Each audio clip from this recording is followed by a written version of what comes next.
Hello friends, स्वागत आहे तुमचं पुन्हा एकदा बाईट्स विथ प्रणू चॅनलमध्ये। आज बाईट्स विथ प्रणूमध्ये आपण अगदी इन्स्टंट अशी मस्त कढी बनवणार आहोत। त्यासाठी सगळ्यात पहिल्यांदा आपण इथे 1 वाटीभर इतकं दही घेतलेलं आहे।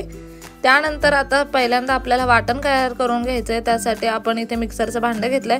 मिक्सरच्या भांड्यात अर्धा उभा चिरलेला कांदा टाकलाय, थोडेसे खोबऱ्याचे तुकडे टाकलेत, फुटाणा डाळ टाकले 2 चमचाभर इतकी, हिरवी मिरची टाकले साधारणतः 2 हिरव्या मिरच्या, 4 लसणीच्या पाकळ्या टाकलेल्या आहेत। त्यानंतर अर्धा चमचा जिरं टाकलेला आहे आणि पाव चमचा इतका मेथीदाणा टाकलेला आहे। अगदी भरपूर अशी कोथिंबीर आपण यामध्ये टाकणार आहोत। इथे आपण 7-8 कढीपत्त्याची पानं टाकले। तुमच्याकडे जर फ्रेश कढीपत्ता असेल तर फ्रेश कढीपत्ता टाका। इथे आमच्याकडे नव्हता त्याच्यामुळे सुकलेली कढीपत्त्याची पानं टाकलेली आहेत। थोडंसं पाणी टाकलंय आणि मिक्सर मधून आता हे सगळं वाटून घ्यायचं आहे। ह्याची एक छान अशी पेस्ट तयार करून घ्यायची आहे। इथे तुम्ही पाहू शकता मिक्सर मधून अगदी छान असं वाटण आपण तयार करून घेतलेलं आहे। आता हे वाटण आपण एका भांड्यात काढून घेतलंय आणि त्याच मिक्सरच्या भांड्यामध्ये आता आपण हे दही टाकलंय आणि दही आता मिक्सर मधून घोळून घेणार आहोत आपण। इथे तुम्ही पाहू शकता दही सुद्धा मिक्सरला लावून घेतलंय आपण। तुम्ही रवीच्या साहाय्याने पण दही घुसळून घेऊ शकता। आता आपल्याला कढी बनवायची आहे, त्यासाठी पातेल्यामध्ये आपण साधारणतः 3 चमचे इतकं तूप टाकलेलं आहे। तुपामध्ये आपण ही कढी बनवणार आहोत।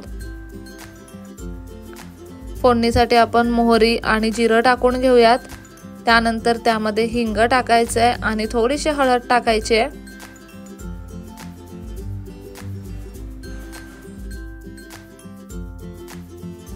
फोडणी छान अशी तडतडली की यामध्ये हे जे वाटण आपण तयार करून घेतलं होतं ते टाकायचं आहे आणि आता तुपावरती वाटण अगदी छान असं परतून घ्यायचं आहे।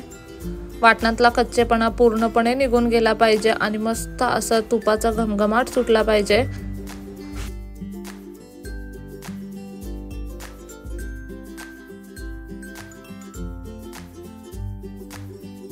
साधारणतः 2 मिनिटं वाटण छान असं परतून घेतलं तुपावरती की यामध्ये आपण आवश्यकतेप्रमाणे पाणी टाकायचं आहे।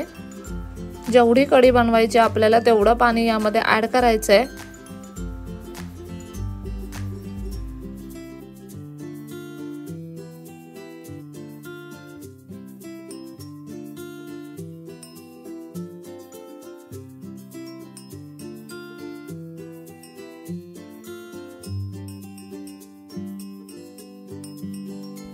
पाणी ऍड करून झाल्यावर पाण्याला एक छान अशी उकळी आली की त्यामध्ये आता हे घुसळलेलं दही आपल्याला टाकायचं आहे आणि आता सतत ह्या कढीमधला चमचा फिरवत राहायचा जेणेकरून कढी ओतू जात नाही।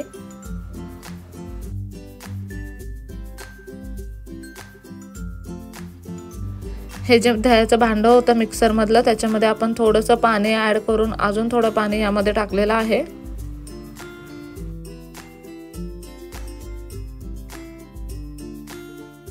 आता चवीप्रमाणे मीठ टाकून घ्यायचंय आणि ह्या कढीला एक छान अशी उकळी येऊन द्यायची आहे।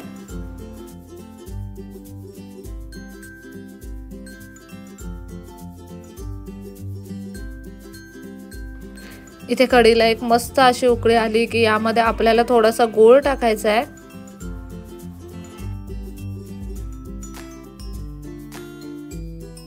मस्त अशी आंबट गोड तिखट ही कढी बनते आणि खायला खूप अप्रतिम लागते। तुम्ही भातासोबत नक्की ही कढी ट्राय करा।